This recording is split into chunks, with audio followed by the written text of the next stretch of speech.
What's up, people? So, I've been extremely busy, right? So, what I'm going to do, it's way easier for me to get on here live and just do a live stream and then let it up to answer some questions instead of doing individual videos. Now, tomorrow I'll be back round home and be able to get to the range and do a couple things. So should be a fun day tomorrow. Got lots of little things that I'm going to do and little stuff that we're going to talk about tomorrow and do some range videos. Depending on what all we get into, it should be pretty cool. Should be pretty fun.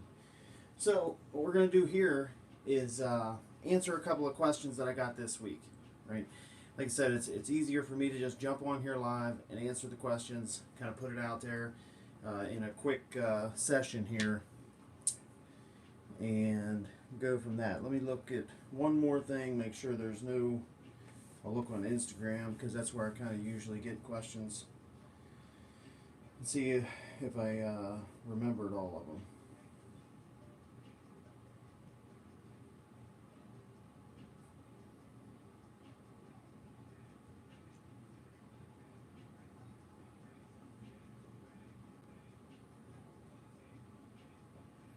All right, so I'm going to try to speak louder because sometimes I'm doing this with an iPad so I can see. Sometimes when people are asking questions and things on the live chat, I can't hardly tell on the phone. So I'm going to do it on the iPad, and then hopefully it'll be loud enough. Hopefully the sound will come through. What we're going to talk about is a few things. Let me see if I can get this to where you guys can see it.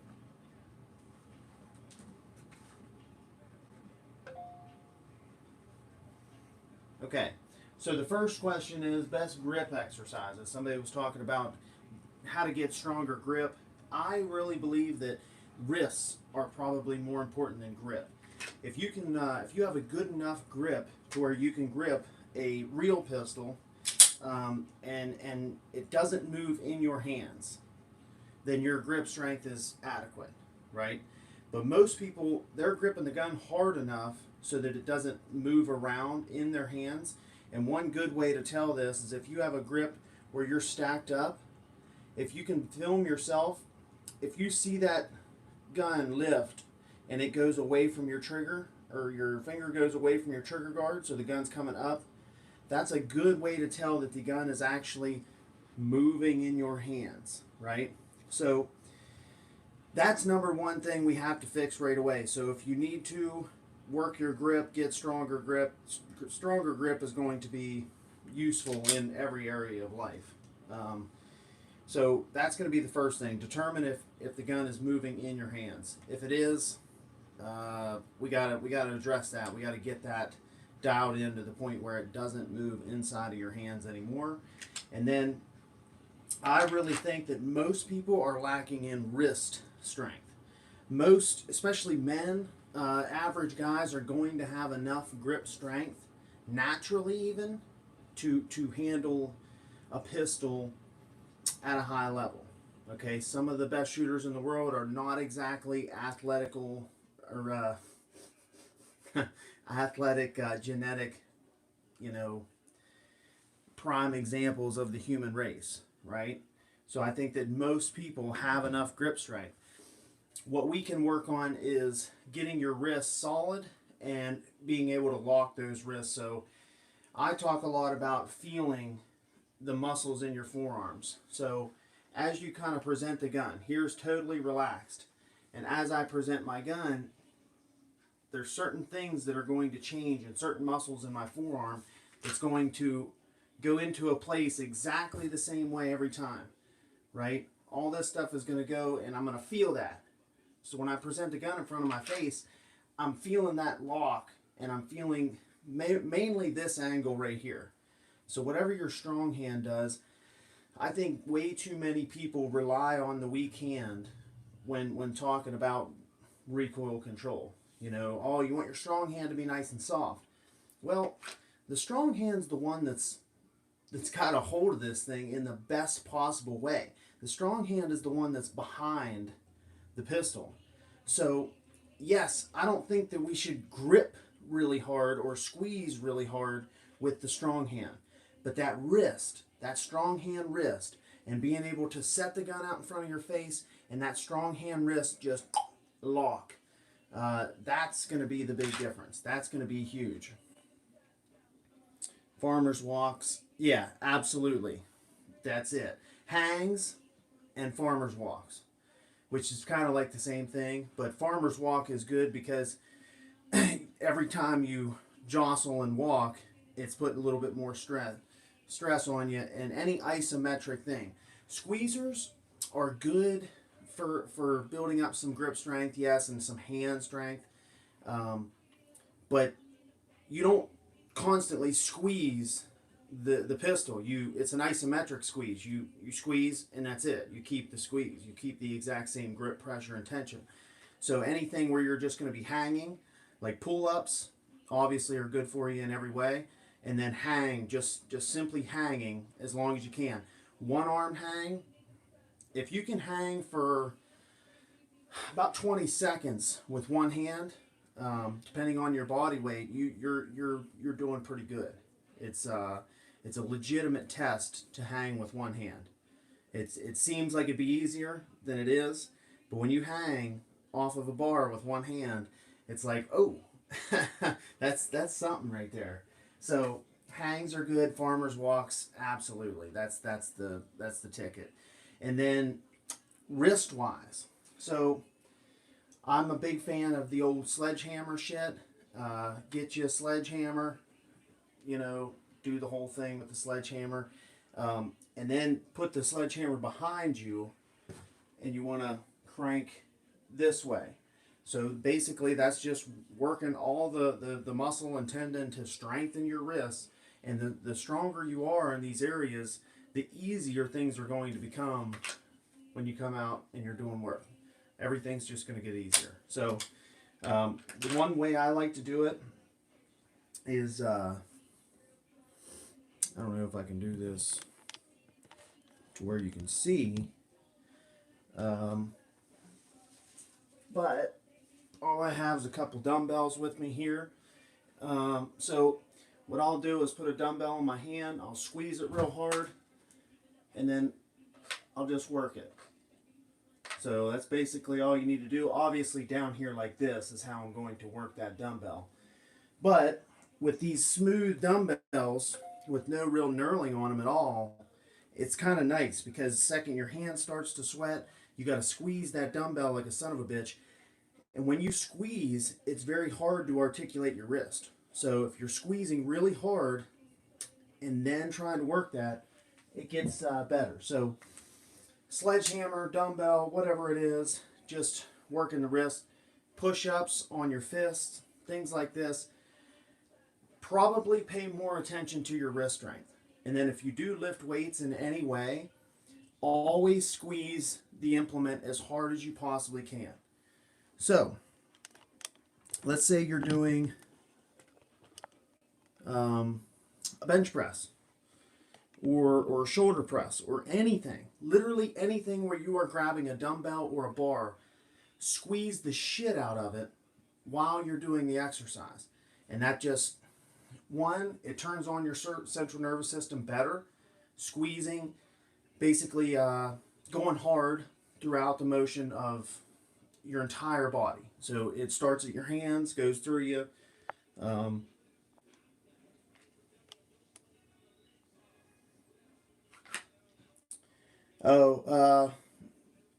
do you get training from me? So go to my email is applied.performance.shooting@gmail.com. And I just have people send me emails. I need to do another video explaining how the training goes.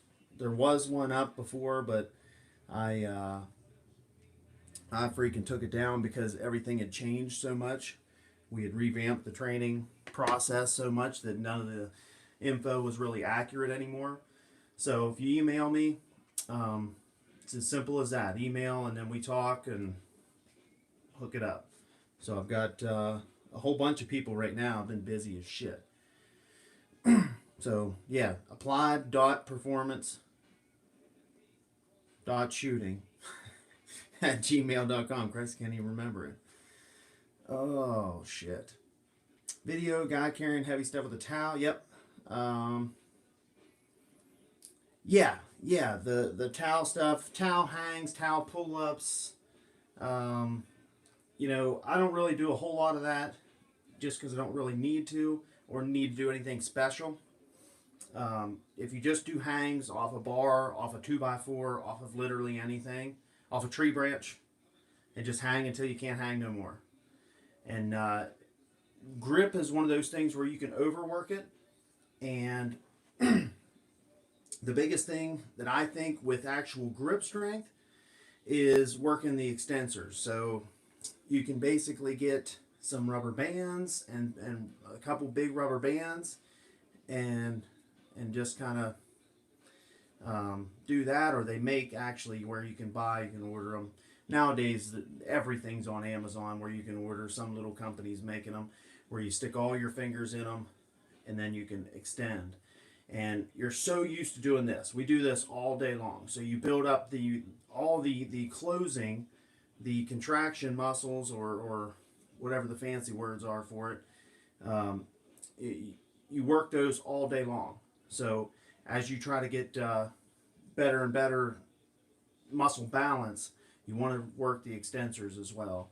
And that's one thing that'll just give you better overall health, and it'll prevent probably some repetitive stress injuries of gripping a gun all the time if you are in USPSA and you're really going, crazy on shooting and dry practice and things. And then one that people don't think of is just simply marathon dry practice. I mean, get that thing in your hand, grip the shit out of it every single solitary rep, and dry practice for an hour. What's it going to hurt?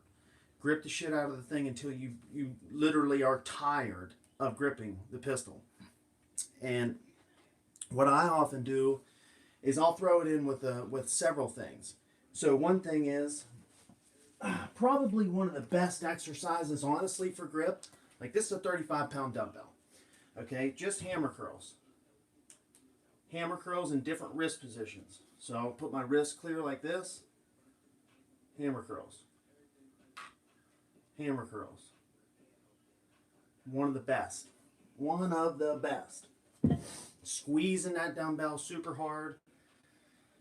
You're getting stronger in other areas, obviously, but that's one of the very best. Just regular old hammer curls. You can't really beat them, especially when you get heavier and heavier. And, And then I suggest, if you're going to do holds or you're going to do isometric work like farmer's walks, I suggest you go as heavy as you can. Like, as heavy as you can. Because heavy weight builds strength.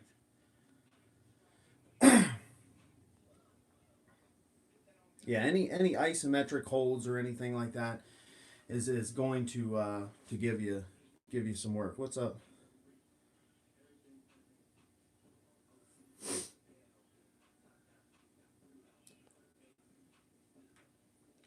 Yeah, exactly. And if you're doing any kind of minimum 100 pounds, if you're a guy that lifts a lot or anything, but I suggest going heavy as you can on farmers walks and things like that, because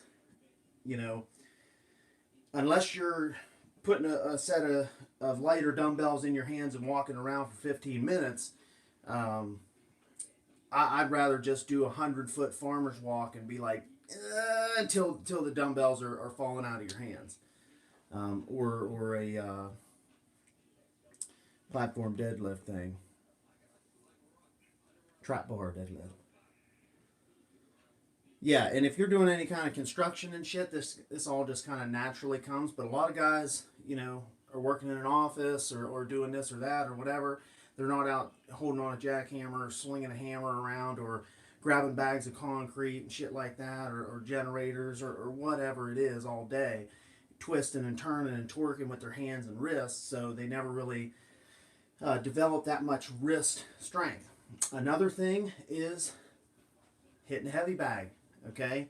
A lot of people have a heavy bag hanging around somewhere that they just stopped using or didn't really think it was beneficial. But every single time you hit a heavy bag, especially with big padded 16-ounce gloves, you don't have to beat the shit out of the thing. You don't have to be a pro boxer. But every single time you contract a glove, a 16-ounce glove, it's actually kind of hard to do, okay? And you pull those gloves and you squeeze your hand, you lock your wrist and hit and release and squeeze and release and squeeze. And you can just kind of, you don't have to do anything crazy. You don't, like I said, you don't have to be that good at it or anything, but you can just touch up a bag for 10, 15 minutes.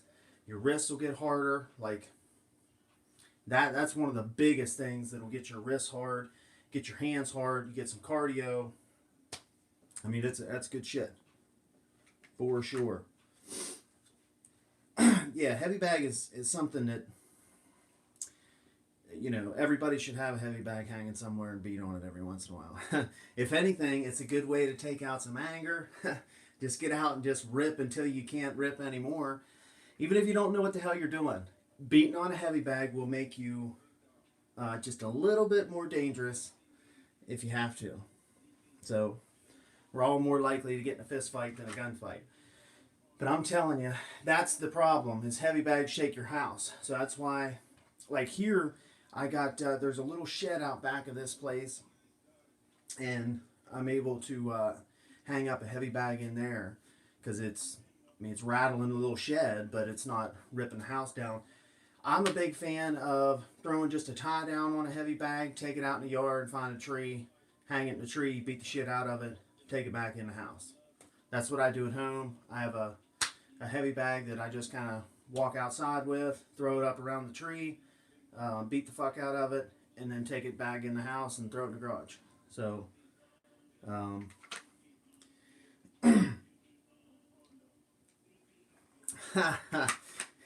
too old for it.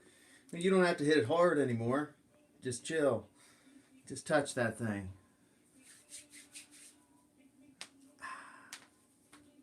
You hear them joints. I was riding yesterday for the first time in quite a while. We did a whole lot of work.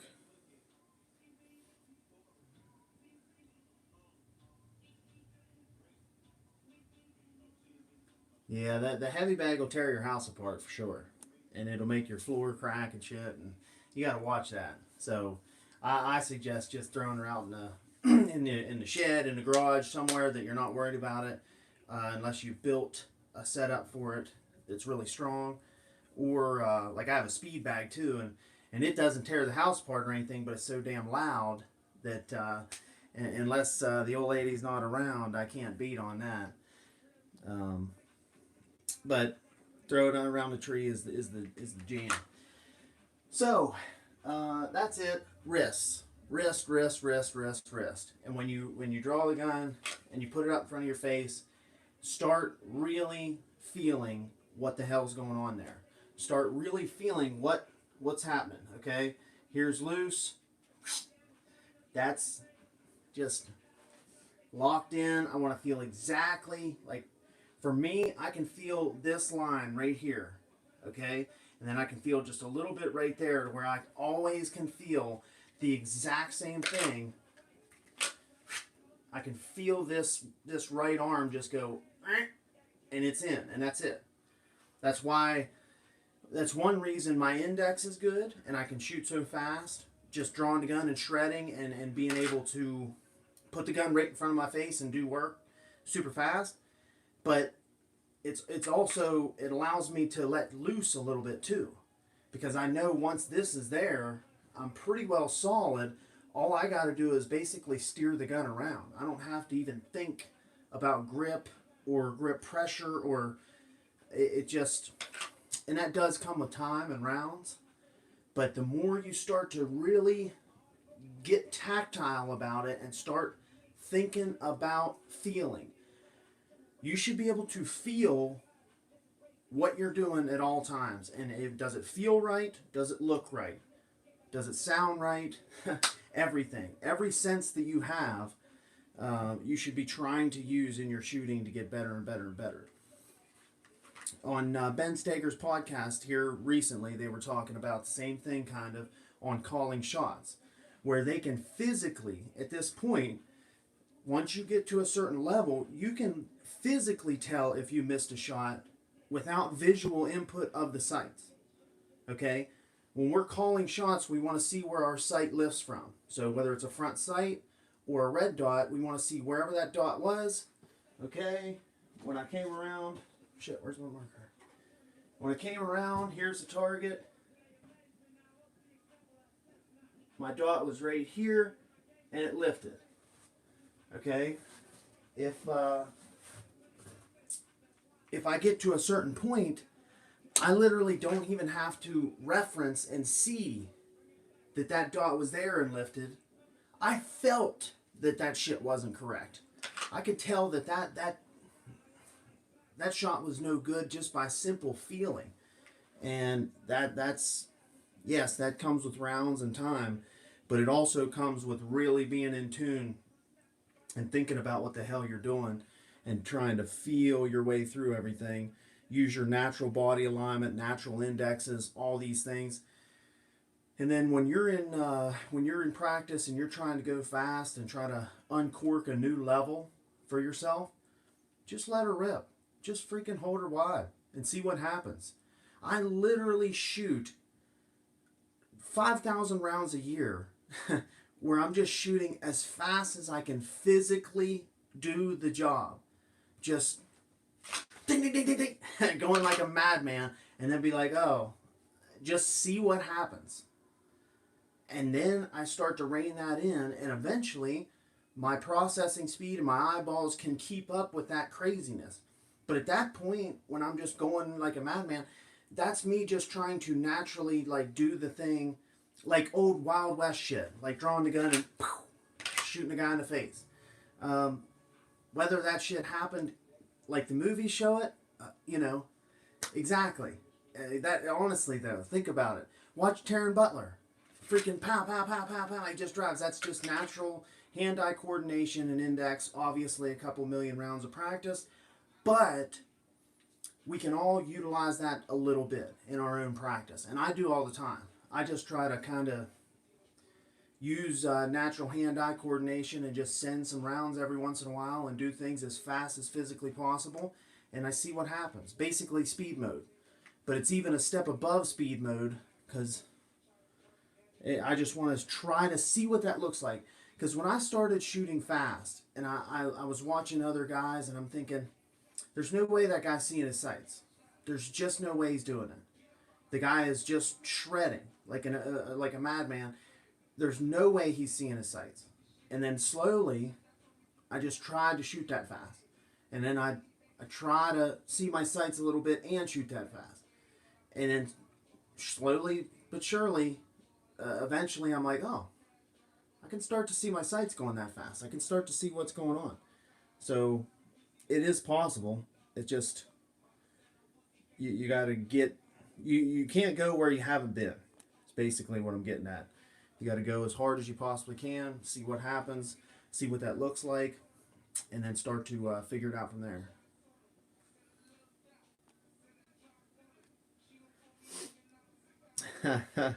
Yeah, I mean, that's one of the things is we all go out to practice and we're like, hey, here's my $50 worth of ammo. Okay? That's a tough deal, you know? It is. It's expensive to go out and just shred rounds. But the thing is you don't have to do that a lot, right? So I don't have to, out of a 300 round training session, I might only do that kind of shit for about 50 rounds. Okay? And it really does mean something. Okay? But then also in dry practice, I'm always kind of playing with that going super fast thing. Really, the only thing that I don't practice dry is recoil control and sight tracking under recoil. So my live fire is based a whole lot on those two things. Just the simple fact that I can't do it in dry practice. So yeah, dry fire your nuts off. That's about it. All right, so the next question is one-handed recoil control. I mean, basically all the shit I've been saying about having a super hard wrist index. So when you throw that gun up in front of your face, what's it look like? What's this angle look like? Do you stretch it out a little bit further? Let me move a little bit closer here. Do you stretch out a little bit further? Do you cant the gun inboard? Do you keep it straight up?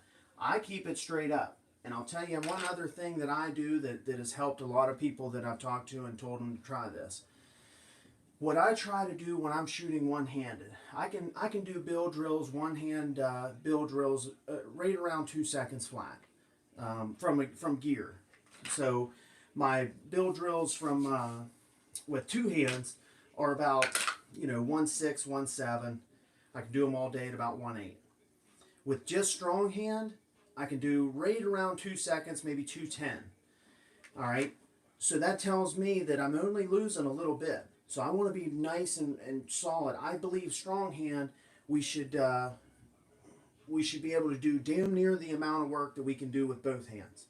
Now weak hand, different story. My build drill from weak hand is going to be close to 3 seconds. It's just, hey, your weak hand is dumb for a reason, unless you're really ambidextrous, which I am not. Very few things. Left foot, like soccer and things, I was always good with my left foot, but my left hand, pretty dumb. So, but as far as the strong hand, I think it should be right there on par, close to your freestyle shooting. So, what I like to try to tell people is, instead of trying to control recoil by keeping the gun from snapping. So if I was going to shoot a string of fire, instead of going bang, bang, bang, bang, okay, what I like to try to do is I just let it lift my whole arm. I'll go bang, bang, bang, bang, and let it lift my entire hand and arm up. So I'm almost bending at the elbow and just letting it pick my arm up. Instead of rapidly trying to control this, I just let it go doosh, doosh, doosh. Because I can see that. What I'm trying to do is slow down this violent action. So I let it just kind of lift my whole arm up. Instead of just trying to use my wrist to control that recoil, I'm letting it pick this heavy freaking thing up. Okay, the bottom of our arm probably weighs a couple of damn pounds, right? So if I can just keep this solid and straight here and locked in halfway decent, I'm just going to make the gun kind of pick the whole arm up. So when I throw it out there, I keep it, I even cant it slightly outboard, so just a little bit. And what that does is the path of least resistance when you shoot one-handed is going to be this way. So most guys will cant it inward, and then they'll go bang, bang. Hey, you're just helping the freaking gun go where it wants to go by doing that. I know that this was something that someone came up with once upon a time, and they said that when you punch like this. And it's like, no. If you punch correctly, you punch like this. So you're wrong on 78 fronts already here. You're talking a bunch of bullshit. And you're trying to sound like you know some shit, but you're just making stuff up, okay? Why do we want to see the sight straight up and down vertically all the time? Because it's predictable. If we have vertical recoil, it goes up and down every time. It's predictable. We are used to seeing sights go up and down. Iron sights, red dots, whatever. They go up and down. Okay? Why all of a sudden do we want to cant the damn gun so it flies like this? I'm not used to tracking sights like this, and I'm not very good at it. So what I want to do is make my one-handed shooting as much like my two-handed shooting as humanly freaking possible. So that way I found that if I cant my elbow, I tuck my elbow in a little bit, and I even roll the gun slightly even further than dead vertical. So I'm here perfectly vertical. Where's the thing? I'll actually cant it just a hair this way because it already wants to blow this way. So I'm going to go boom, boom, boom, and let it pick my whole arm up, and then guess what? Now I get that vertical recoil again. I figured this out a couple of, probably last year sometime, and it just was like, why am I wasting my time canting my wrist? I don't know how to track recoil freaking diagonally. So all of a sudden it worked. I think so too. I think ball, yeah, exactly. I can't, I just, I don't know if I can lock my wrist better when I can't straight up, or, you know, I don't know if it's that or if it's just that I can make it go straight up and down recoil wise, but I don't like this. If I'm here and the gun's going, I want it to mimic this right here. So for me, I just can't shoot nearly as well with the wrist handed. Not at all. So left hand, when I switch over, it's basically the exact same thing. So I won't quite put the outboard cant on it, left hand. I kind of leave it go naturally, but it's basically straight up and down. So this is kind of where it falls naturally. And then I just try to tuck that elbow inward so I get kind of behind the gun, and it puts a little bit of pressure on my shoulder. And all these little musculature indexes, when you throw it out there, it kind of tells you where you're at. So it's just better to pick up the dot and all that. This, ugly? Come on. It's got homemade serrations. It's got about 62,000 rounds on it. This is a rig right here, son. Holosun. Best Glock trigger of any Glock ever. Actually, this gun I got good plans for. So that's my one-handed thing. Let the thing pick your hand up and try that once. Just shoot a bill drill. Ready? Boom. So you're here. Draw. Bang, bang, bang, bang, bang. Instead of trying to control that violence, pick it up. Let it kind of rock your hand up. Now, obviously, you want to be stiff and not go boom, boom. You're boom, boom, boom, and picking it up, letting it pick it up, and putting it right back down, and not getting crazy with it. But try that, and I bet you'll start to track your sights simply and slow down that violent movement. But as far as this gun goes, I have a ported barrel, and I'm going to get one of those agency AOM mounts. I'm going to take the sights off of it, take the Holosun off of it, and put one of those AOM mounts and a big old fatty magwell, and I'm going to make a 9mm open gun out of it. So it should be pretty fun, just for something fun, because this thing's, I mean, it's... What are you talking shit about?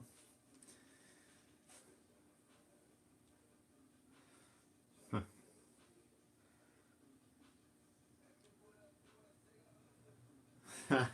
Hey, I've shot plenty of guns, and I still keep coming back to these old junk things. You know, this thing, if I let you shoot this, I guarantee you'll say this Glock feels better than most. Better than any you've probably ever shot. The little bit of things that I do to them to make them fit me and feel nice.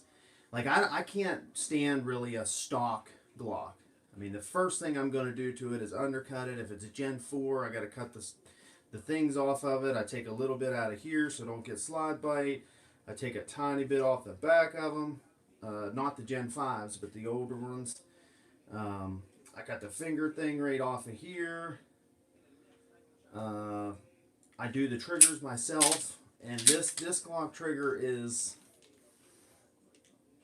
It's about 3 pounds.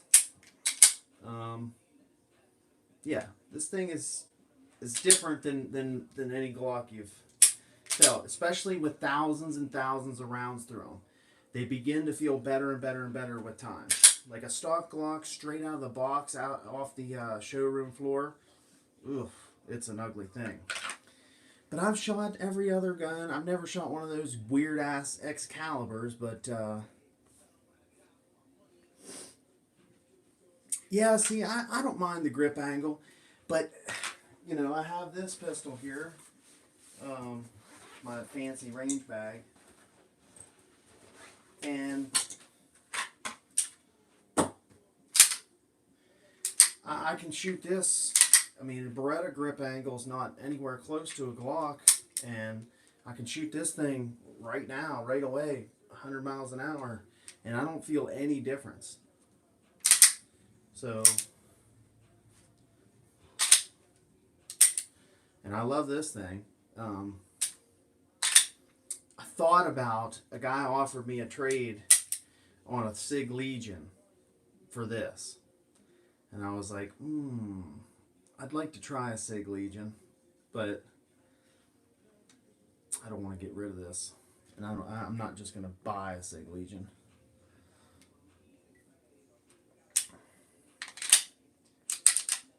Yeah, I like the Glocks. I like all of them. I swear to God, if I shot something else tomorrow, I would not give a shit. I like everything. CZs, P10F, P10C. I mean, I would, if I didn't have a box full of Glock shit and Glock parts and a million Glock mags and every other thing, I wouldn't care for Glocks any more than really anything else. But I do like Glocks. And I know everybody talks shit about them, but the low bore axis, I mean, it is a thing. How high you can get on them, how aggressive. There's no buttons, no levers, no nothing on the side of them where you can just get up in them nasty. And I can cover the entire side of the gun and still even get slide lock and just... My grip I've changed a little bit there, and we'll talk about that one extra day coming up here soon. I'm still playing with it a little bit, but just experimenting with things. I could go back to my old grip kind of tomorrow. It doesn't really matter. It's not much different, but... Alright, so that's the one-handed recoil control shit. Best 5 drills ever. And then we'll talk about this. But if you guys only have a couple of drills that you can do, and depending on if it's an indoor range, if you're at an indoor range and certain stipulations, certain rules, then you're kind of limited on things. But if you have the setup to do what you want, there's a few drills that I think cannot be, for defensive use, for defensive purposes, and USPSA purposes. I think there's a few, like probably 5 of the most important drills that you can possibly do. And they are, first things first, bill drill. It's so popular and so common because it's such a good drill. I mean, it's recoil control. It's defensively, it's one of the very, very best ever. Those two are on the list. El-Pres in a bunch of different variations that I like to run it, because you can do so much with El-Pres, just changing the rules up slightly. But the bill drill for defensive purposes, from concealment, whatever it is, getting the gun out super fast, draw, and just driving the shit out of someone.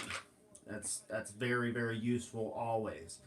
And then accelerator, change up. So distance change up and accelerator are probably the 2 best gear changing drills that you can set up. Distance change up is 2 7-yard targets, or you can do them at 10. It doesn't really matter. And then one that's like 25 yards or 20 even. Usually what I like to do is have like 2 7-yard targets and then that little tree that I have at my range. It's got little 5-inch plates on it. So you draw 1 2, ding, 1 2. It's just distance change up in some way where you're driving really hard. You got a hard shot and then driving really hard again. So changing gears. And then that drill is just 2 1 2, reload 2 1 2, or you can even do 2 on the hard back target. But then it becomes pretty similar to accelerator. So there's always ways to mess with these drills, and tune them a little bit and make different drills out of them.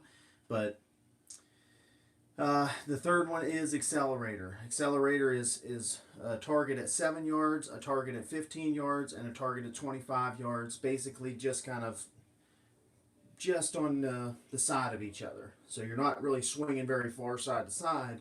You're just basically going ding, ding, ding, ding, ding, ding, reload, ding, ding, ding, ding, ding, ding. And changing gears, coming off the reload hard, 7 yards, then you run it from far to near and from near to far. There's no better practice. Recoil control, changing gears, seeing what you need to see, making sure your trigger press, I mean, all your shit has to be right to drill A's at 7, 15, and 25 respectively.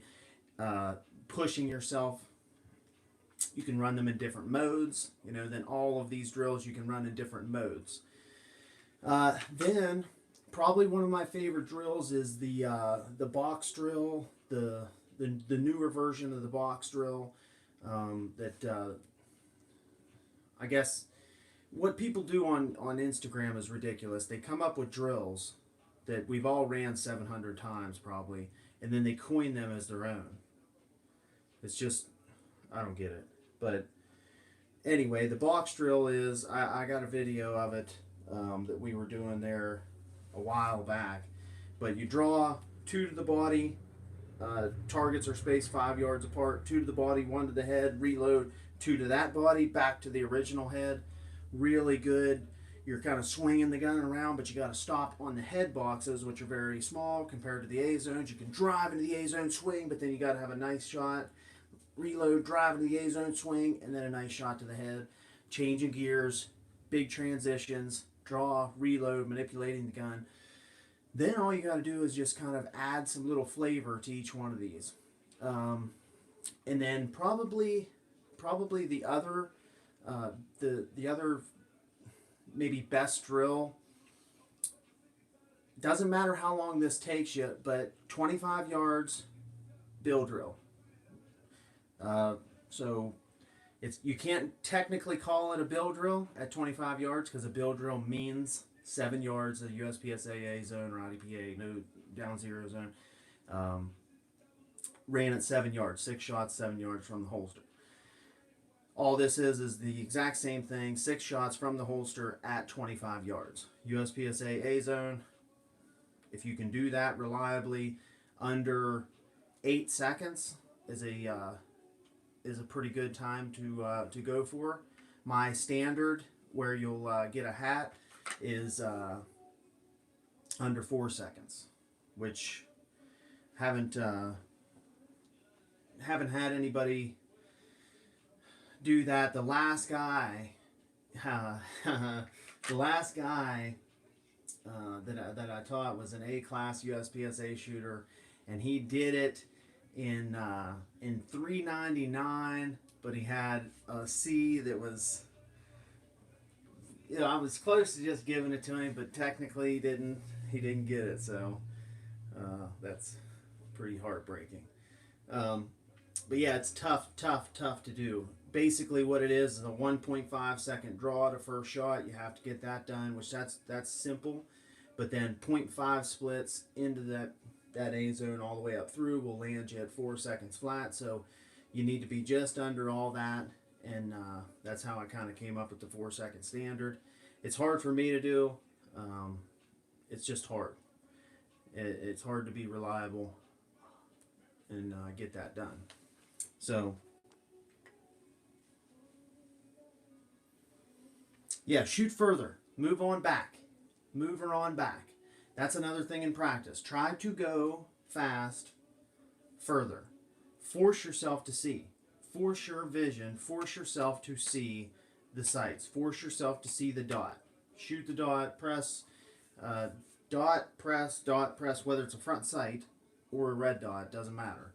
See them sights. Force yourself to make sure. Force yourself to see the shit and just scoot on back and shoot. So the next thing is, this is a funny topic.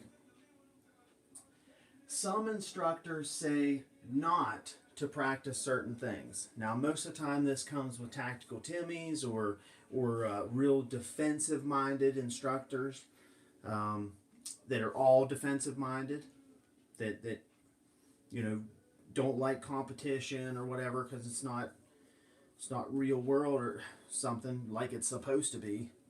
Um, but there's this growing kind of sentiment. I guess it's, I mean, it's probably on the downward, but sometimes it rears its head again. And I've had lots of people that I've trained that have said, I never practiced this way until I started watching your channel or something, and now I realize that I have these kind of plateaus because this instructor back then told me not to teach or not to practice this or not to practice that. And you know, my philosophy is always practice everything and try your damnedest to get good at every single thing. So uh, no matter what it is and no matter how much you think it doesn't apply, it does. So reloads are a perfect example. This gets talked about a lot, like reloads from concealment, reloads from USPSA. You know, holy shit. All this shit matters. Every single thing that you do matters. Everything. Okay? Every manipulation of the pistol. Every time you do that reload, you're hitting a button. You're manipulating this pistol. You're throwing it around in your hands. You're making sure that somehow, some way, somewhere, that is going to help you. It just is.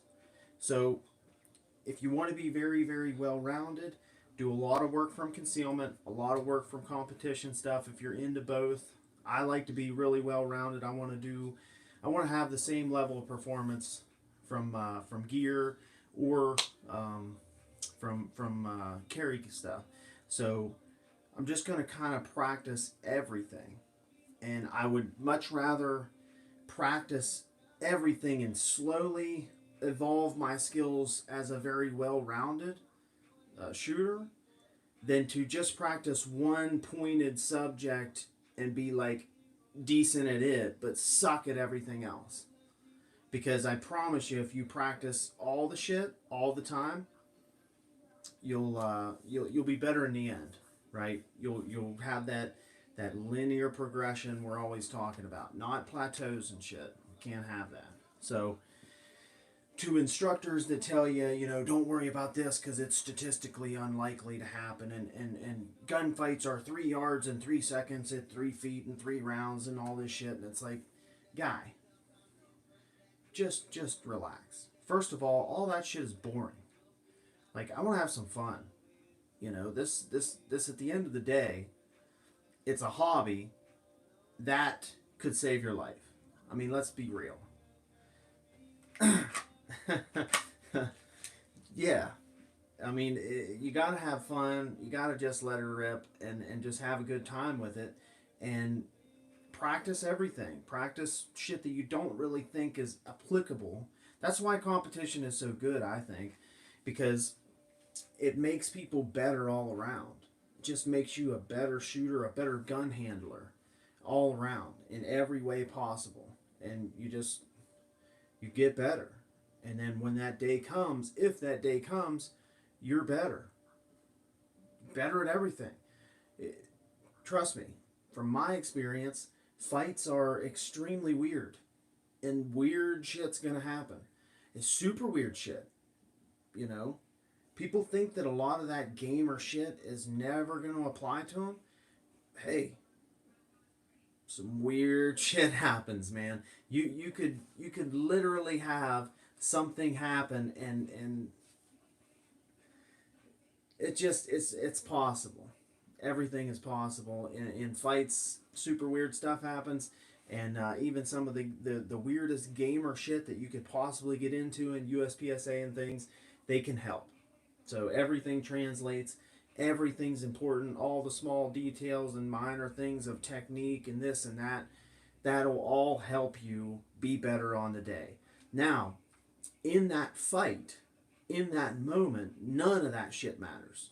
You know what I mean? It's like in practice and in the build up and in you trying to go down this road of being better with a gun, whether it's for defensive purposes or USPSA purposes or whatever, all the little things matter. But when you actually get into a real physical gunfight or lethal force encounter, none of that shit matters. Then it's just like, hey, we got what we got right here. There's nothing else. No amount of anything before this is going to help us besides the skills that we've worked on and the amount of time we put into this whole thing. And then that's all you'll have, and you got to do what you got to do in the moment and get done what needs to be done. So it's one of my least, or well, it's one of the things that pisses me off so much when other instructors tell people to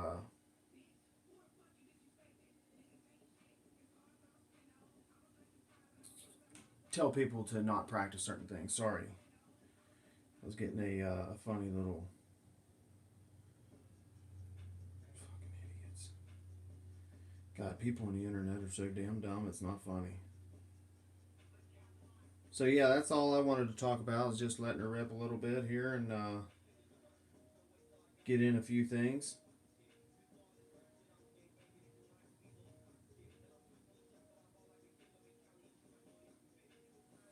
So, what do you guys? Tomorrow I'm going to the range and we're going to film some videos. So, what do you guys would you like to see?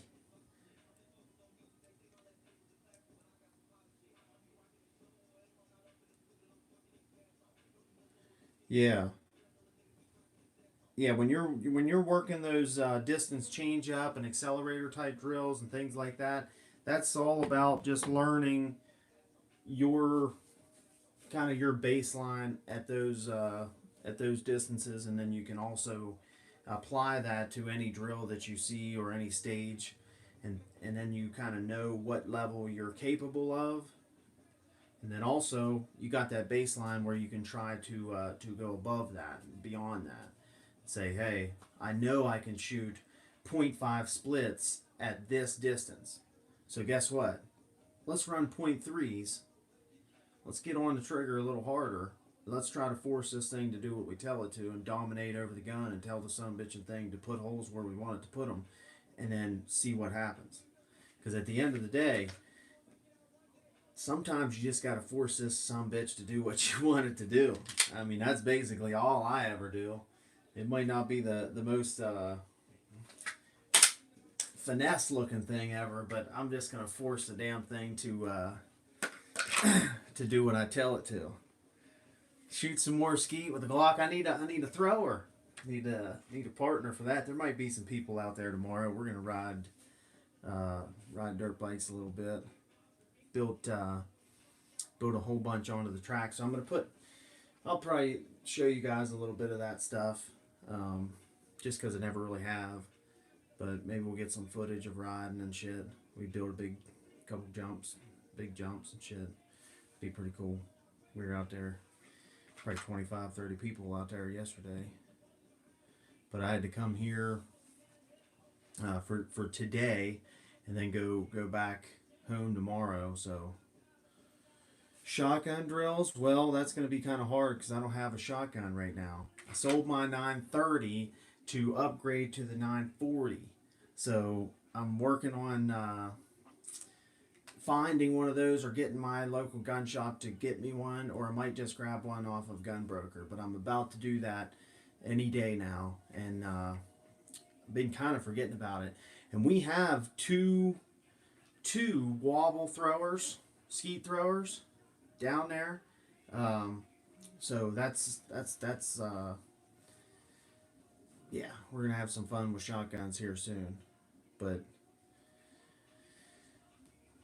I'm kind of looking forward to that Mossberg 940. I haven't seen much on YouTube or anything of people reviewing it or any of that kind of stuff. I've seen some videos about it coming out and everything, but my 930, I loved it. But a guy offered me $700 for it, and I'm like, I think you can buy them brand new for like $700, or even probably $600. And that thing had lots of rounds on it, lots of rounds, but it ran like a champ.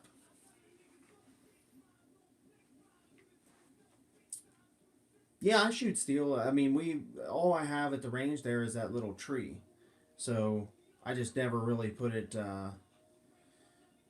I'll put it into my drills and my practice a lot. I just don't really put it into a lot of stuff that I do videos. We could do that. We could shoot it a good bit. Um, it's a cool little tree. A buddy of ours made it for us, and it's 5-inch plates. So as soon as you get back to 10 yards, 5-inch plates, they start to feel pretty small. It's fun. So maybe I'll try to get a video where we see how fast we can run a tree, and um, maybe talk about the patience of running a tree, or even a plate rack. I mean, it's basically the same thing. I think for me, running a plate rack, I can run a plate rack faster than I can run a tree. For some reason, the going up is harder for me than going sideways. But I've run a plate rack in like the 1/8 going sideways. But I don't know if I've ever gone below 2 seconds running that little tree. But maybe if it had bigger things on it, but bigger plates. But I need to get some steel. It's just one of those things that I always forget. And then we have some goons that come out to that range, and next thing you know, we had some steel. We did, but guess what? People have ARs and they go out and they blast steel from 15 feet away because they don't know any better. They're idiots, and that's not a range that it's just at a buddy's farm. So there was big parties and stuff there and things, and next thing you know, we had a couple of square steel plates that a guy cut out of good, they were AR 500 steel, but even that shit, if it's not really good and somebody shoots it with 5.56 or 308 or something at 10, 15 yards, it'll zip right through it, or put divots in it, and then they just got beat to pieces, and because it was plenty good enough steel to shoot with pistols and shit, or rifle at 50 yards, what's recommended, but it wasn't good enough to shoot at close up with a rifle. So it's something that I want to get, but then I got to take it out there, and then I'm afraid to leave it up because goons might do that again. I'd have to kill them, and then so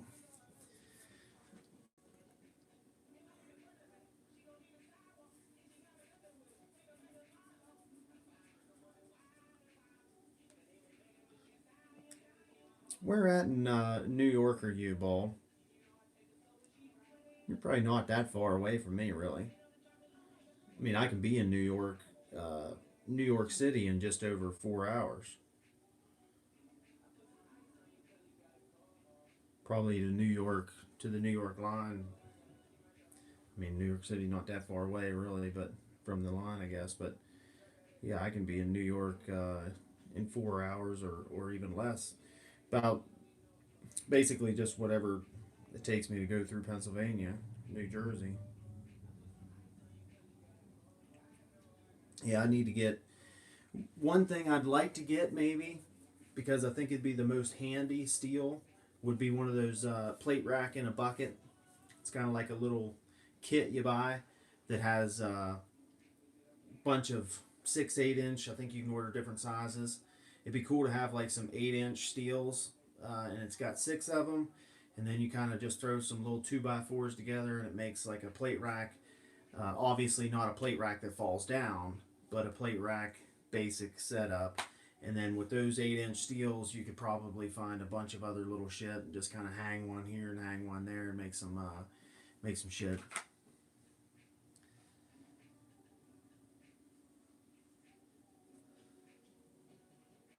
Right. Yeah. These ones that we had out there were they were just cut from good steel, but not like buying them from TA Targets, or somewhere where they make awesome freaking steel targets. And that's they're because you can shoot, if it's good steel. It doesn't have to be AR 500 steel, which is basically you can shoot whatever the hell you want at it. But if you have good steel, you can shoot pistol at it all damn day. But that actually, that tree that we had, the plates are AR-500 on in, which is pretty sweet. But a guy made us that for a present for doing some work for him, me and my buddy. Um, which it's sweet. I just need to shoot it on camera and stuff more, and use it more. It's kind of the reason I don't shoot it is because for months now I've been wanting my buddy to weld. So on the back of the tree, there's these little loops that the plates have just a hook hanging off the plate, right? And it goes in there and then it'll flop around. Well, they didn't weld any little tabs or anything on the bottom of them. So if you shoot the plates, sometimes they flip around perfect and they work, and sometimes they blow right off the thing. So that's probably, now that I think of it, that's probably the reason we don't use it all that much, because once you run the plates, you got to go set them back up. It's not, you can't just keep freaking dinging across there. And it gets a little bit old, but I can definitely shoot it and make a video and blast some steel. Some of the videos I've used it where I'll put it in a stage and I'll go to paper and then have to hit two of the plates or even just one of the plates and then keep going or something. And I use that.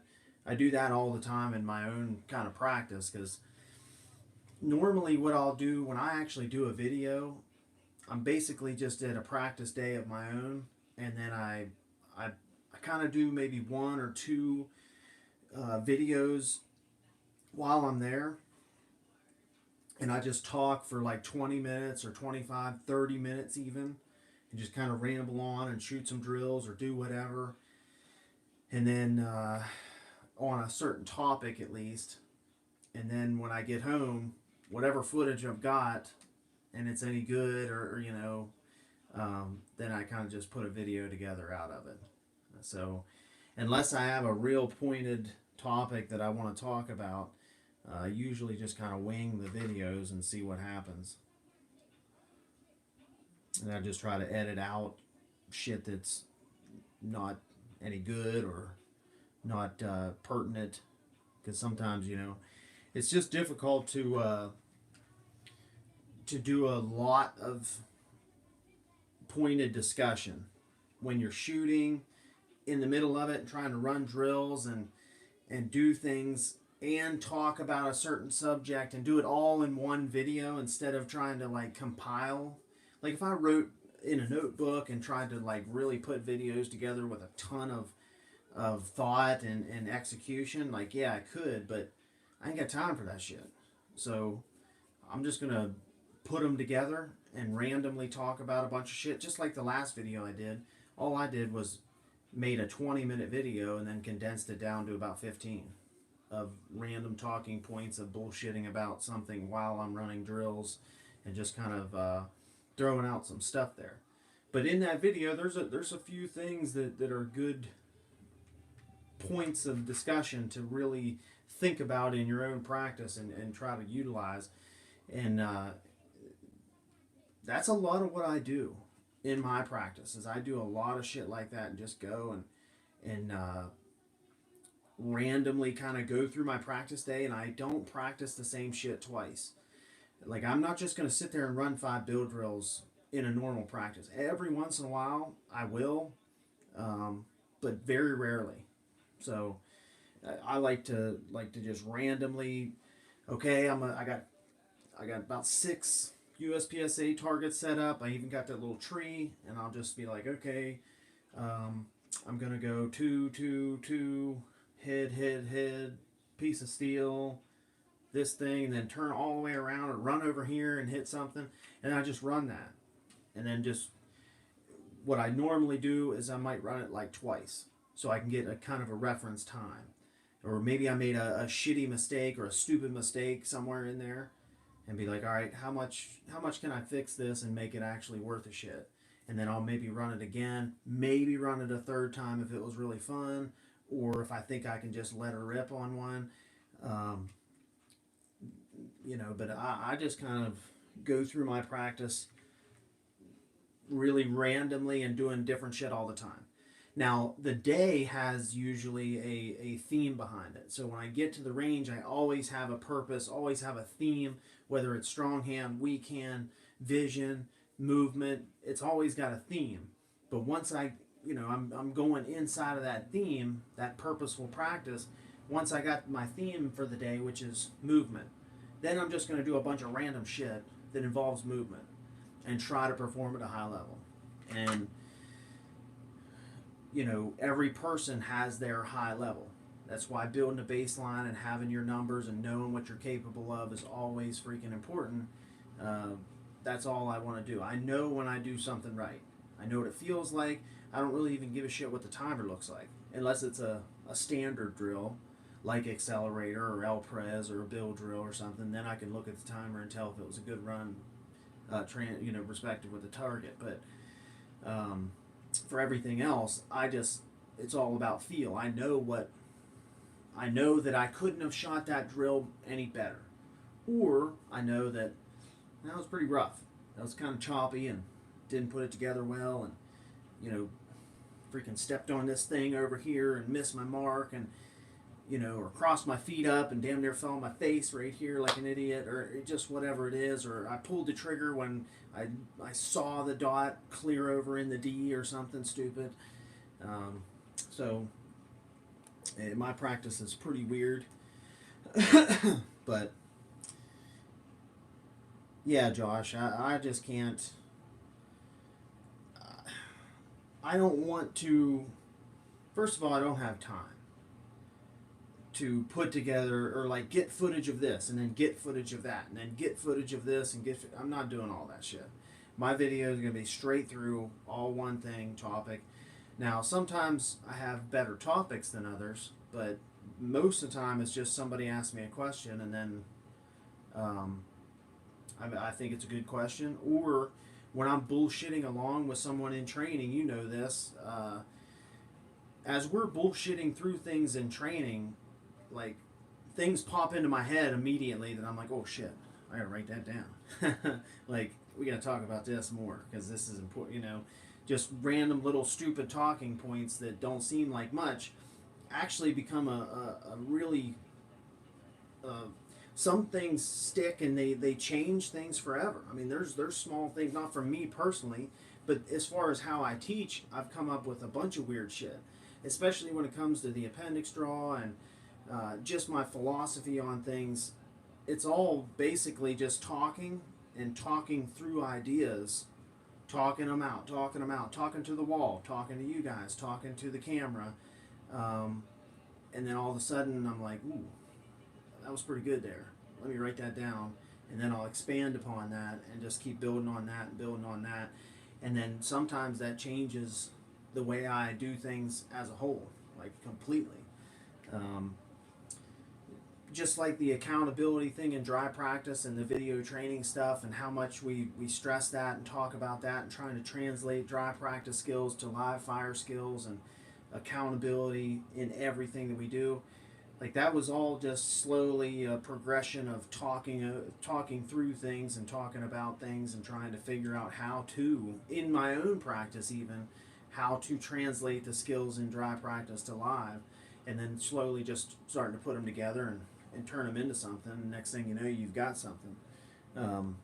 But just like Ben Steger's podcast, you hear those guys talk through ideas, and then they slowly, next thing you know, you start to kind of hear that same shit over and over again. And especially when like Joel Park and Ben Steger are talking about shit, you can tell that they've talked about this stuff for hours.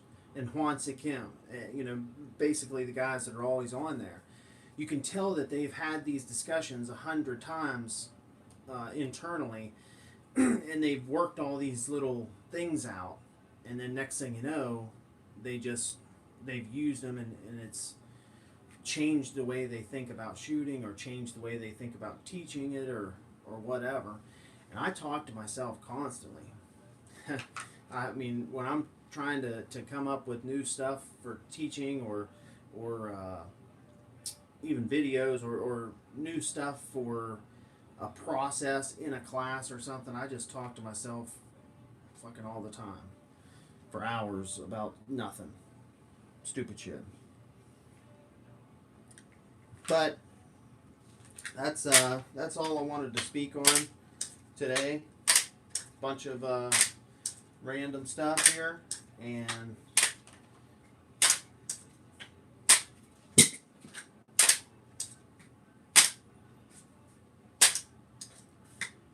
we'll get some videos tomorrow for sure.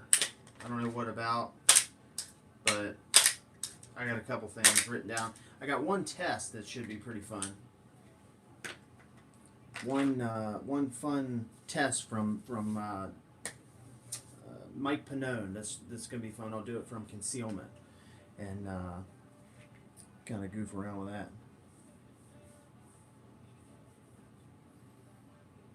A lot of dry practice stages in dry fire lately. Yeah, that's the way to do her. 100% accountability.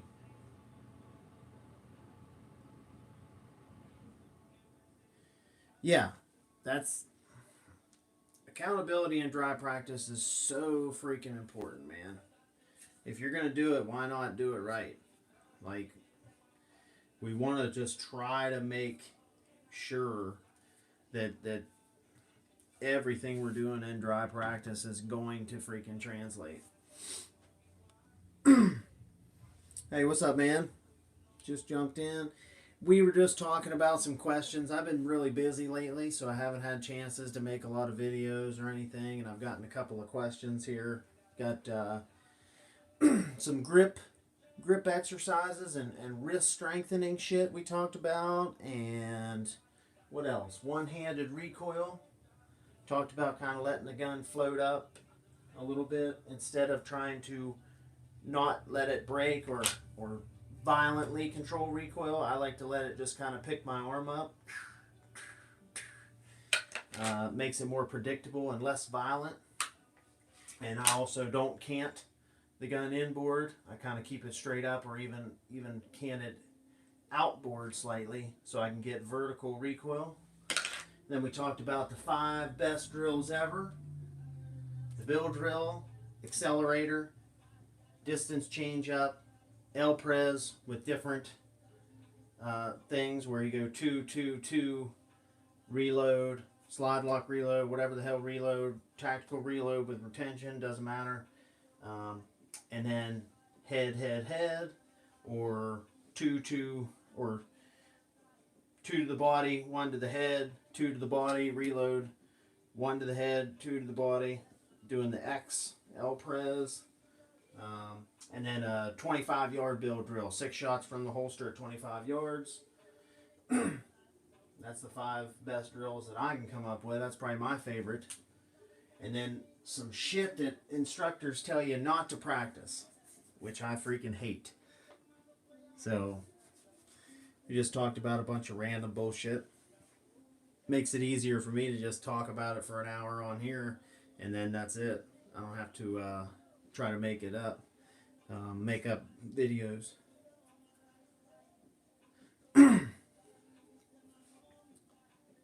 Recoil control. Is it wrong to step down to a smaller than 9mm?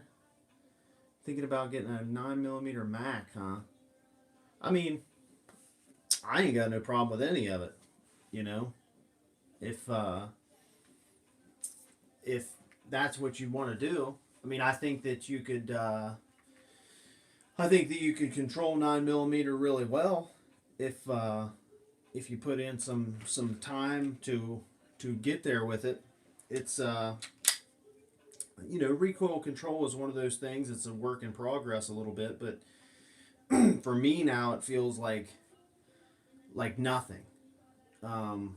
There's still recoil, obviously, but it's just there's just like, I don't know. I was telling the guys earlier, I just don't think about gripping or squeezing hard or doing anything. I just sit the gun in front of my face, and the natural that I put on the gun, the natural leverages and tensions that I impart on the gun, They just naturally happen now, and I just don't have to think about it at all or try hard at all. But like 380 to carry and stuff, a lot of people think that every time they're gonna get in a gunfight, it's gonna be some super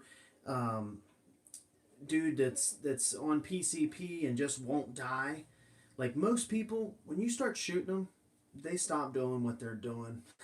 Whether it's a 22, 380, 9 mil, 10 mil, or freaking 500 Smith and Wesson mag. Like once you start shooting people, they usually stop doing what they were doing. So I don't mind at all.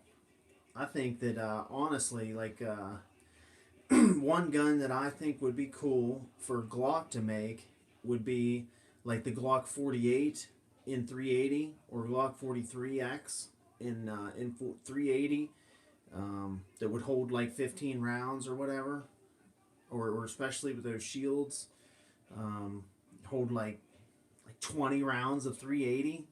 I think that'd be cool because a lot of people can run a 380 like.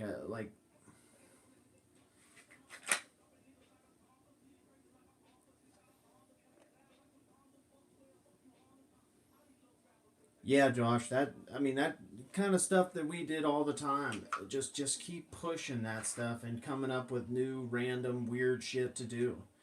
All kinds of little dry practice exercises that those standard drills that have been around forever, they're so good and they've been around forever because they are so good. They work so much shit. I mean, when you're doing all that kind of work, no matter what, you getting all those reps in, you're gonna get better. But as far as recoil control, man, for you, Jonathan, I would tell you just be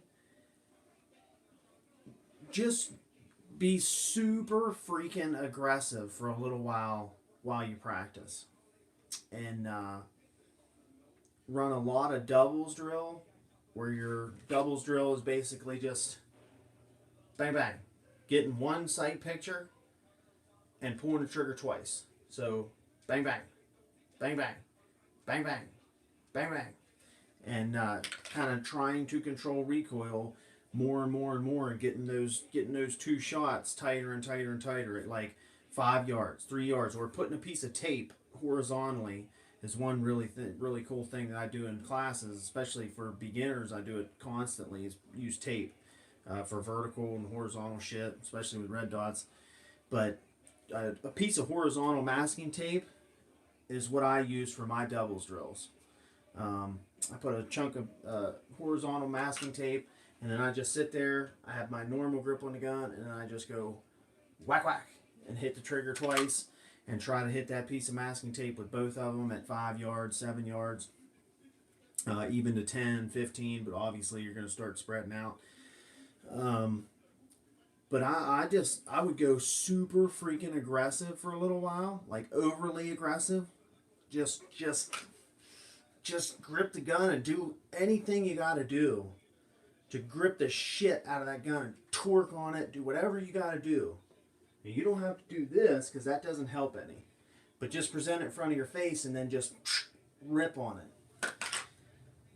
I know you're strong enough to do it. So I'd just be super freaking overly aggressive for a little while and start to feel what it feels like to get the slide to track super flat right over your hand, and just start feeling that. And then eventually you can even start to loosen up just a little bit and chill a bit.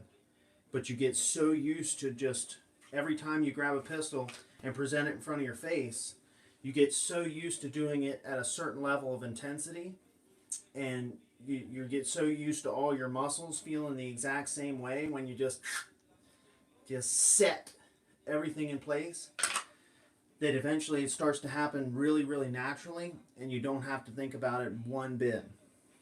Like, one thing that I might do, my buddy has a 45 1911.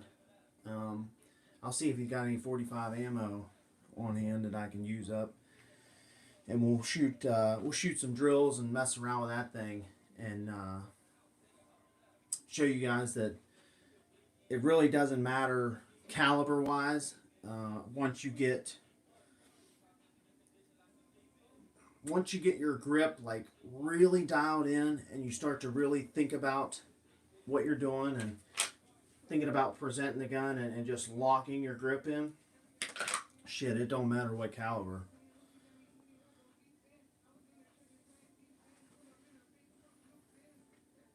But I still do think now, at the end of the day, that people don't like to get shot, especially when you're talking about carry and defensive context for regular old people walking around. I do not think that you need to carry a 357 Magnum to be safe. I carry 9 millimeter. It's not even plus P or anything. I don't think. It's just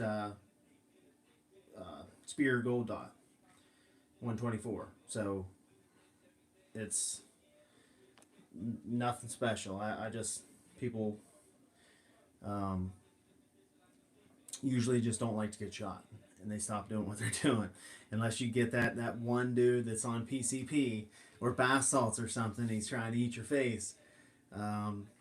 Then make sure you shoot him right in the dome or in the spine, or put lots of holes in the pump station to make him die quicker. Because but I would carry a 380. I'd carry a Mac or whatever. Honestly, I don't give a shit about any of that. Yeah, you would want to do that. You'd want to hit him in the spine box if you could find it. Um, if you could, if you could find it, you'd for sure want to hit him in the spine box. You know, hit him in the collarbones, maybe. At least they won't be able to pick their arm up if you hit him in the collarbones. Yep. Yep. And that's all that matters. Oh man, I'm sore. Get good hits, get lots of them quickly, especially if someone is still coming after you shoot them once, man. You better put a couple in them quickly. And if it's 380 or 9 Mac or 9 millimeter or 10 millimeter, it doesn't matter, you know. And a lot of people think that pistols are some magical stopping thing. It just doesn't happen. Now, normal people, like I said, don't like to get shot, so they'll stop what they're doing the second you shoot them. But as far as the person you actually have to incapacitate, pistols don't do a very good job of it, you know. Um, and the caliber usually doesn't matter at all. It's all about where that round hits. A 10 millimeter round and a 9 millimeter round hitting the same place aren't going to do much difference. They really aren't.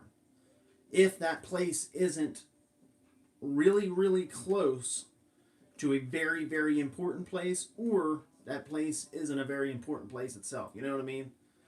Like all the studies they've done to the reason why the FBI and police across America is going back to 9 millimeters, because they put this shit on the chopping block and see what's what.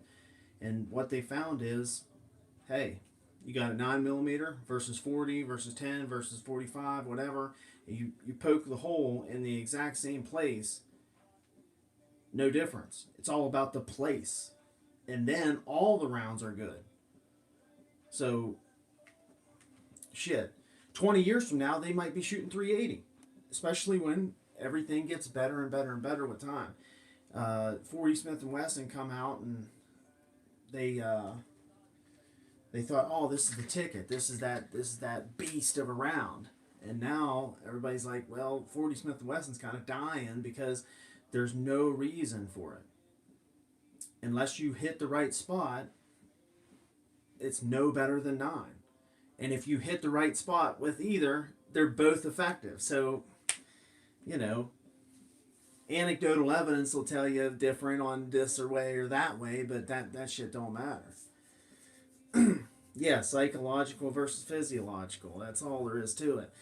most of the time that psychological stop is going to happen because, again, people don't like to get shot. Bang, bang, bang, loud noises, lots of pain, whatever it is, they're going to be like, nah, I'm out of here.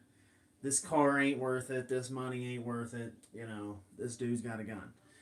Now he just shot me in the head. So, going to try to get away from that. Yeah, all the stuff that they've gotten nowadays and testing and actual data. Before, there was, I mean, look at all the old tests and shit. Everything was so weird and skewed. And if you are talking about ball ammo, then I guess, yeah, the bigger ball is probably the better thing because it's ball ammo. They're just going straight through shit. If you talk about hollow points, again, how they expand and, you know, old sayings and shit that got passed on and the data just wasn't there back in the day, or it wasn't properly collected. But what's the old saying that 9mm expands but 45 doesn't contract? That's pretty funny.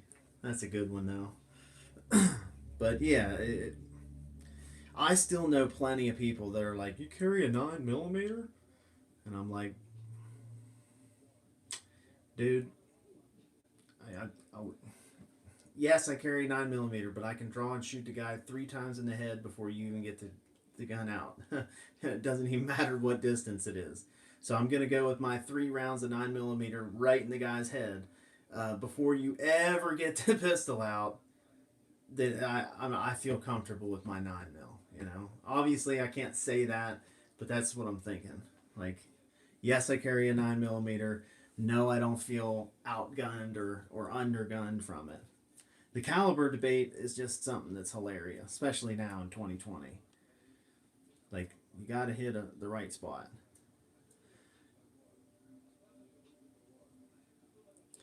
'17.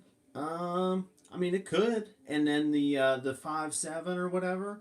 People seem to like that thing. I think if they could somehow come out with that 5.7 in a more compact, more carryable version, just because it's kind of like got a little bit of a uniqueness to it, I think a lot of people would probably carry it, and I imagine it'd probably do okay. I don't know. I don't know much about it. I've never even shot one. 5.7, the FN or Ruger's new one. But the Ruger one's pretty cool, really, for what it is. I have a doctor that is going to take a class from me probably in like June, and he just got one. He was all pumped about it.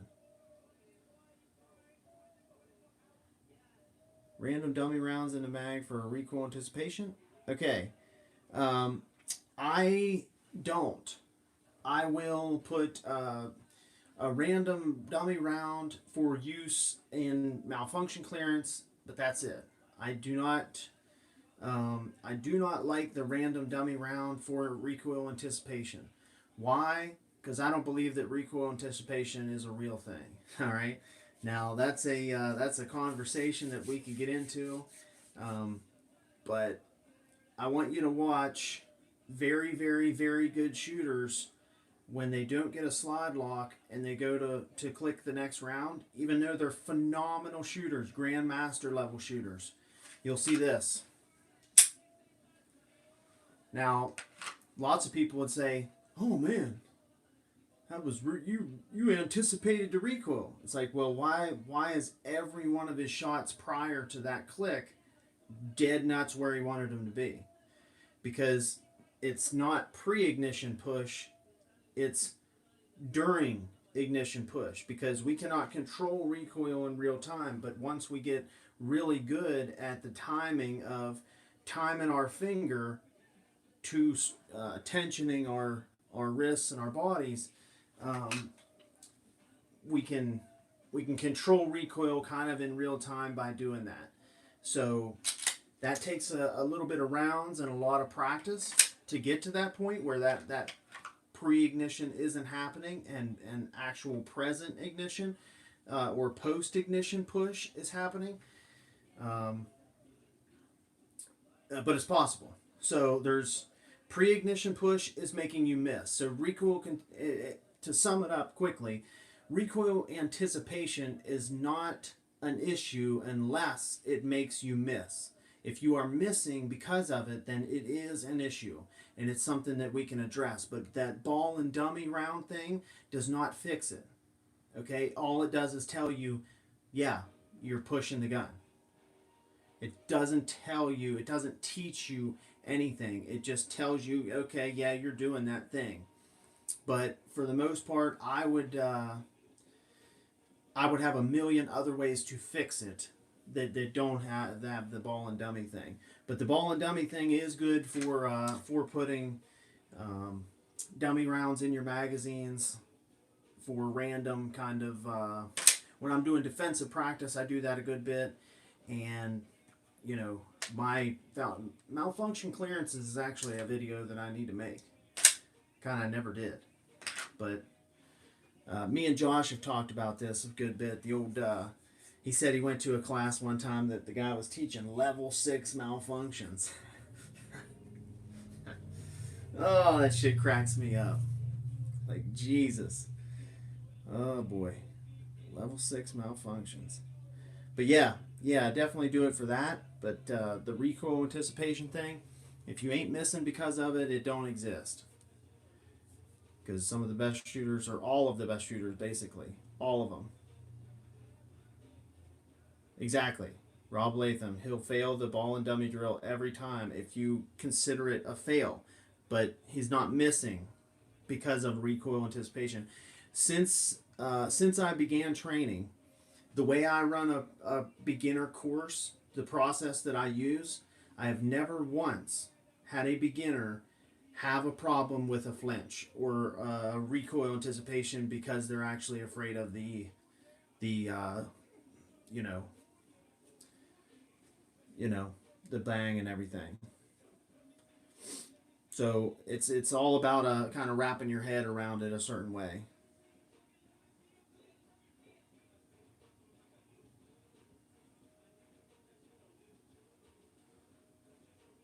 Maybe, yeah.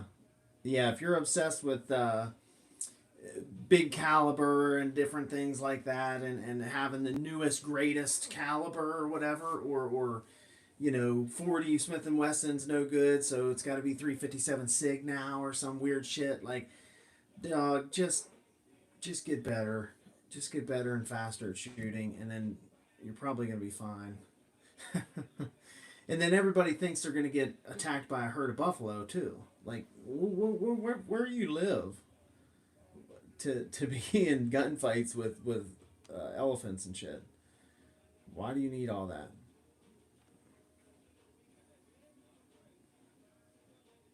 Hey James, what's up? Yes, sir. Shot placement is all that ever matters. You know, whether you were using 9 mil or 22.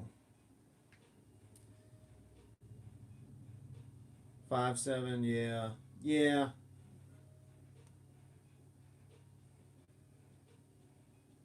You probably.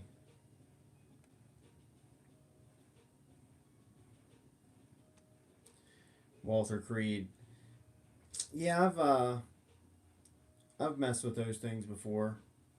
No grip texture. Yeah, that's what kind of sucks. A lot of guns are like that. I don't know if I think it's that whole thing where people are picking the gun up in the gun store and they're like, "Oh, this one's rough." It's like you kind of want that. If you have sensitive skin or something to where carrying it, like you can get around that shit. Lots of holsters or different maybe setups or something, or just putting your undershirt between your side and your, or like you want some texture. So I'd look into getting a little bit of what the hell are they called? What's the grips? Like the silicone carbide grips or whatever. Who makes them? I can't think of that. Yeah, I gotta do that. I gotta do a malfunction clearance video where we make fun of people doing level 6 malfunctions, talking about all kinds of weird shit. I mean, basically, my malfunction clearance video is very simple. It's extremely simple, but it fixes almost any pistol malfunction. When you get into rifles and you start talking about um, brass over bolt and things like that, where you actually have to get in there and do some digging around, that is a little bit more involved. But for the most part, if you keep this general theme in your head, you'll be able to fix any malfunction. And it's one of those things where it's so stupid simple, you could actually think about it in a gunfight.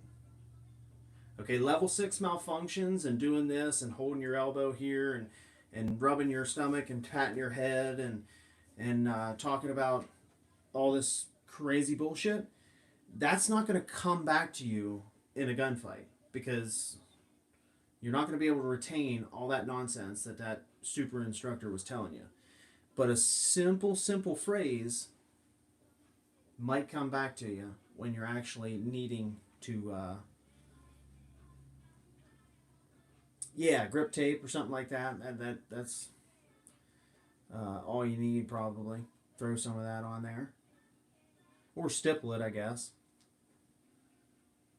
Some guns stipple better than others, though. That's the weird thing. Like, a buddy of mine wanted me to stipple a gun. I'm like, man, I just don't know. I mean, Glocks stipple really good. I've stippled a Canic. M&Ps stipple all right. The SIGs, 320s and things seem to be all right. But every plastic, polymer is different. So sometimes they don't stipple very well. It just doesn't take right or something. It doesn't want to work right.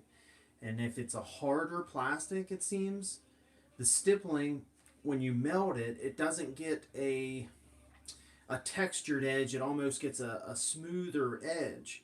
So then it's like you just put a bunch of holes in the grip, and the grip is exactly the same smoothness. So then you got to kind of stipple it, and what I'll do, and then it makes it really aggressive though, but I guess then you can hit it with a little sandpaper. But what I'll do is take my soldering iron, or it's a wood stippling kit or whatever, and have a real fine tip, and then you poke it, and then you flick it. So you poke it in, let it burn a little bit, and you flick it up out, and it'll flick the plastic up out to make a sharp point. And then if you look at it, it'll almost be like the grip has like little hairs. This one doesn't, because I haven't done it in a while. But then I'll re-stipple, and I'll flick it up, and it'll be like the grip has little hairs on it. Like I said, I haven't done it to this pistol in a while because I don't shoot this one anymore, really. And eventually they kind of get smashed down, and obviously it gets a bunch of dead skin and shit ripped in there. But that's how I'll do it if a gun has kind of a weird polymer and it doesn't want to take to the stippling. So that might be something to do, especially if you're going to keep that thing and carry it, obviously. But when you stipple something, it's like it's kind of yours. That's why, like this thing and the Glocks I kind of like, because, yeah, they kind of hold resale value, but I don't buy a bunch of shit. I don't buy a bunch of guns, so I never really sell anything. So I don't mind kind of modifying them up and stippling them and undercutting them and things as soon as I get them. Yeah, the whole gun shop, feeling in the hand thing, and especially with a gun like Walther or like a HK or something like that, it's got that real nice feeling grip, and you're thinking, ooh, that's nice. But then you shoot it, and it's flying all around. A lot of people don't know how to torque into the guns to get them to stop.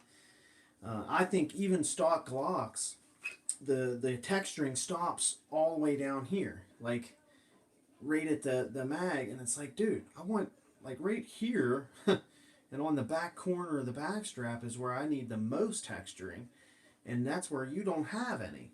Like, come on, man.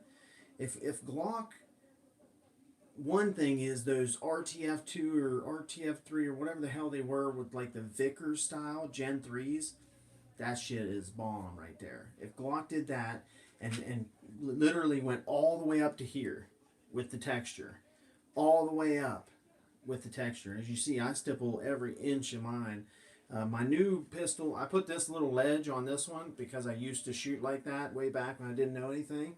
And I thought that was the ticket. I used to kind of use that ledge, but obviously now I don't.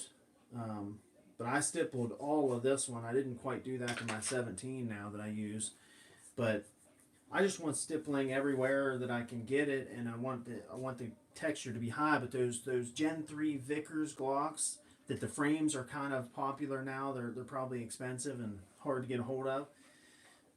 But those things had the best stock texturing, just perfect. Or like the M&P 2.0s, money. But even they stop a little bit short where they should go a little higher. The new M&P 2.0s are, if I was in the market to buy a new carry gun that was not Glock related or anything, I'd have a hard time. Carry gun for sure would be an M&P 2.0 for sure. I hate those things. I think some people like them, but man, I hate them. I think it's fixing a problem that technique is the answer for. Now, some people like them, and I've seen people use them. But for me, I hate them, and one reason I hate them is that sometimes they'll slide up over the magazine button on this side. So basically, they'll cover this, right? They'll slip up on guns. People will put them on Glocks, or they'll put them on this or that or whatever, and they'll slide up, and then can't release a mag. So I'm not a not a big fan of those things at all. And then I've seen even there's like ones with like a block right here where you put your hand into, but again, I just, for me, I just, I can't stand them. I've felt a couple of them and messed with them a little bit here and there, and I just could never get used to that.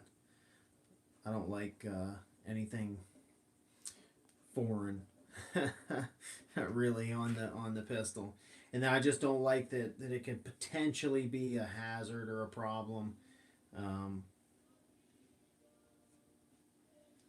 Some guns though I do think would be better off with a bigger grip, a fatter grip. Like a lot of people are always wanting a smaller grip, and I'm like, I don't know, man. I think you should really try to work with that bigger grip, and like you got a lot of hand trying to get in there. If you want both your hands to get on that pistol really good and cover as much surface area as possible, why would you want a tiny little grip inside both hands?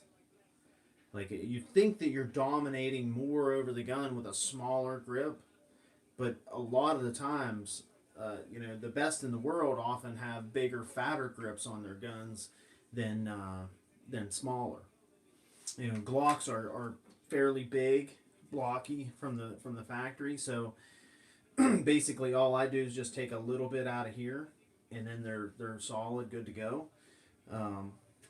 But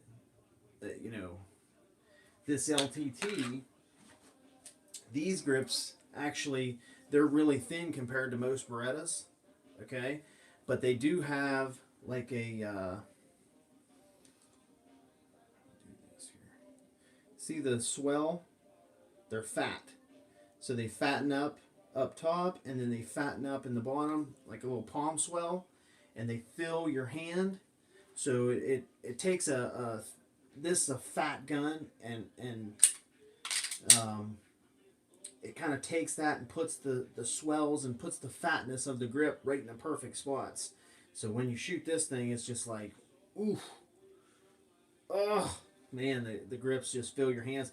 But some people even like bigger ones, like fatter ones than this, because they need a little bit more to fill their hands. My hands aren't super big.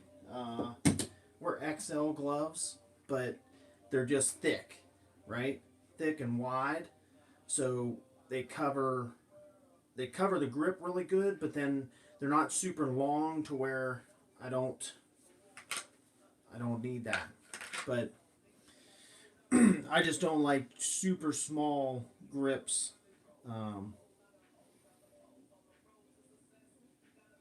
I want more to hold on to.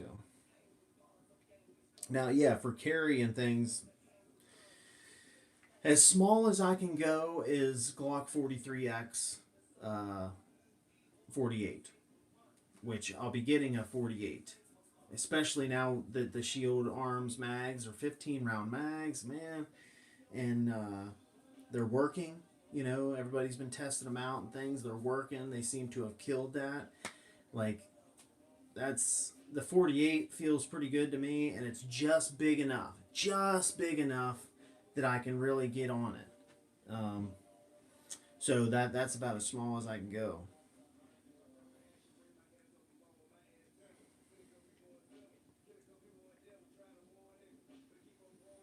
Yeah, a lot of people have that issue with a smaller, narrower grip. Kind of drives into them, especially if you have arthritis or carpal tunnel or something weird or a repetitive stress injury or something. That fatter grip in the web of your hand, which makes sense. It's just more surface area to disperse and widen the footprint so it hits and it's not as much. Obviously, a pointed object hitting you is going to hurt more than a large footprint.